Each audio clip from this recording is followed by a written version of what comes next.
আজকের এই বিশেষ বিশ্লেষণে আপনাদের স্বাগত। আজ আমরা কথা বলবো খুব পরিচিত কিন্তু অত্যন্ত গুরুত্বপূর্ণ একটি ওষুধ নিয়ে, ক্লোপিডোগ্রেল, যা সাধারণত ক্লোপিড 75 মিলিগ্রাম নামে বেশি পরিচিত। এই ছোট্ট একটা পিল কিভাবে আমাদের শরীরে কাজ করে, কিভাবে নীরবে জীবন বাঁচায়, আর এর পেছনের বিজ্ঞানটাই বা কী, চলুন সেই চমকপ্রদ যাত্রাটা একটু গভীরভাবে ঘুরে দেখি। পুরো আলোচনাটাকে আমরা খুব সহজ 5টি ভাগে সাজিয়েছি। প্রথমে জানব ওষুধটি সম্পর্কে, এরপর দেখব এটি ঠিক কিভাবে রক্ত জমাট বাঁধা আটকায়, এর সঠিক মাত্রা, অন্য ওষুধের সাথে এর রিঅ্যাকশন বা প্রতিক্রিয়া, এবং সবশেষে জানব এর পার্শ্ব প্রতিক্রিয়া ও সতর্কতার দিকগুলো নিয়ে। তাহলে চলুন প্রথম ধাপ দিয়ে শুরু করা যাক। এই 75 মিলিগ্রামের ট্যাবলেটটি আসলে কোন ধরনের জটিলতায় এতটা জরুরি হয়ে ওঠে সেটাই আগে বোঝা দরকার। মূলত অ্যাকিউট করোনারি সিন্ড্রোম বা এসিএসের মতো ক্রিটিক্যাল অবস্থায় এই ওষুধটির সবচেয়ে বেশি প্রয়োজন পড়ে। সহজ কথায় বলতে গেলে, যখন হঠাৎ করে আমাদের হৃৎপিণ্ডে রক্ত চলাচল কমে যায় বা বাধা পায়, তখন এই অবস্থা তৈরি হয়। আর ঠিক এই সময়েই হার্ট অ্যাটাক এবং স্ট্রোকের ঝুঁকি কমাতে এই ওষুধটি রীতিমতো ঢাল হিসাবে কাজ করে।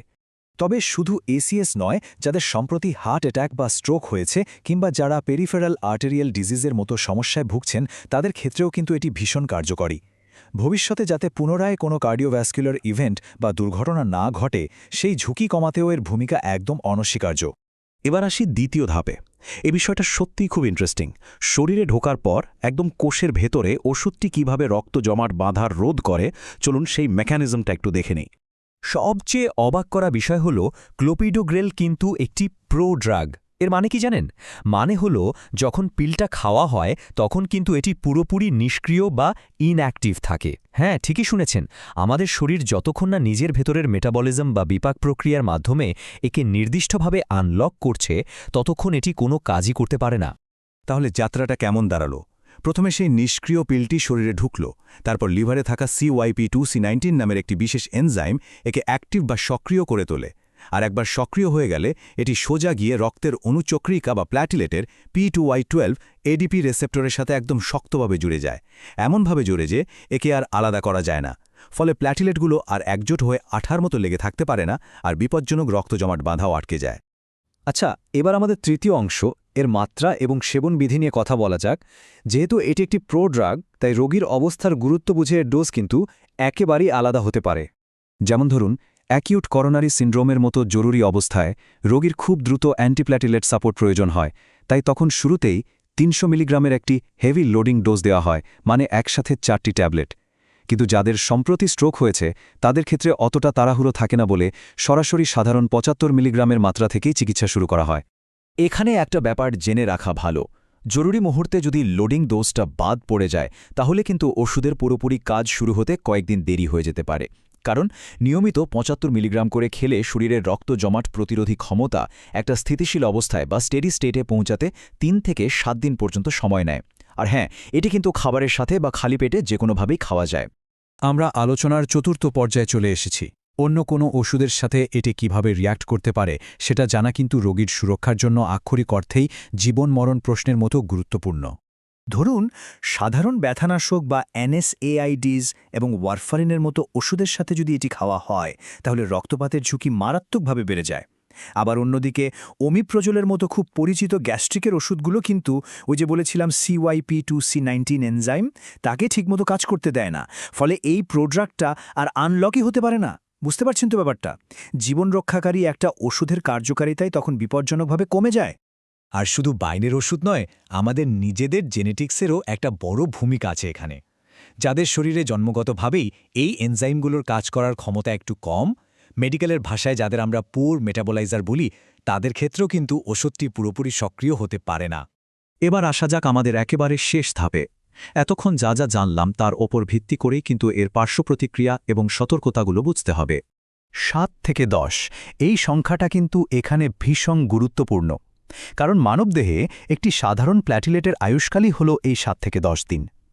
ওষুধ একবার সেবনের পর কেন অনেক দিন পর্যন্ত রক্তপাতের ঝুঁকি থেকে যায়, তার পেছনের সায়েন্টিফিক কারণটা কিন্তু এই ছোট্ট সংখ্যাটার মধ্যেই লুকিয়ে আছে। যেহেতু ওষুধটা প্ল্যাটিলেটগুলোকে তাদের পুরো জীবনকালের জন্যই একদম অকেজো করে দেয়, তাই বড় কোনো ইলেকটিভ সার্জারির আগে অন্তত 5 দিন এই ওষুধটা বন্ধ রাখতেই হয়। তা না হলে স্বাভাবিক রক্ত জমাট বাঁধার প্রক্রিয়া বা হিমোস্টেসিস ফিরে আসবে না, আর সার্জারির সময়ে অতিরিক্ত রক্তপাতের মতো বিশাল ঝুঁকি তৈরি হবে। আর কিছু ক্ষেত্রে তো এটি ব্যবহার করা একদমই নিষেধ, বিশেষ করে যদি শরীরে কোথাও সক্রিয় রক্তপাত থাকে, যেমন ধরুন পেপটিক আলসার বা মস্তিষ্কে রক্তক্ষরণের মতো কোনো ঘটনা, তখন এই ওষুধটি কিন্তু সম্পূর্ণভাবে এড়িয়ে চলতে হবে। সাধারণত ওষুধটা বেশ সেফ বা সহনশীল, তবুও কিছু সাধারণ পার্শ্বপ্রতিক্রিয়া দেখা যেতেই পারে, যেমন ছোটখাটো রক্তপাত, ডায়রিয়া, পেটে কিছুটা অস্বস্তি বা ত্বকে র্যাশ ওঠা। তবে খুব রেয়ার বা বিরল হলেও একটা অত্যন্ত গুরুত্বপূর্ণ কমপ্লিকেশন হতে পারে, যার নাম টিটিপি বা থ্রম্বোটিক থ্রম্বোসাইটোপেনিক পারপুরা। এটি আক্ষরিক অর্থেই একটা মেডিকেল ইমার্জেন্সি। এমনটা হলে একদম জরুরি ভিত্তিতে প্লাজমা এক্সচেঞ্জ বা প্লাজমা ফেরেসিস করার প্রয়োজন পড়ে। আর যদি কখনো ভুল করে ওষুধের ওভারডোজ হয়ে যায়, তখন রক্তপাতের ভয়াবহ ঝুঁকি তৈরি হয়। এরকম ক্রিটিক্যাল মুহূর্তে একটা নির্দিষ্ট সময়ের মধ্যে রোগীর শরীরে বাইরে থেকে প্ল্যাটিলেট ট্রান্সফিউশন করে কৃত্রিমভাবে রক্ত জমাট বাঁধার ক্ষমতা ফিরিয়ে আনার চেষ্টা করা হয়। সবশেষে একটা বিষয় জানিয়ে রাখি, বয়স্ক রোগীদের ক্ষেত্রে কিন্তু ওষুধের মাত্রা কমানোর কোনো দরকার পড়ে না।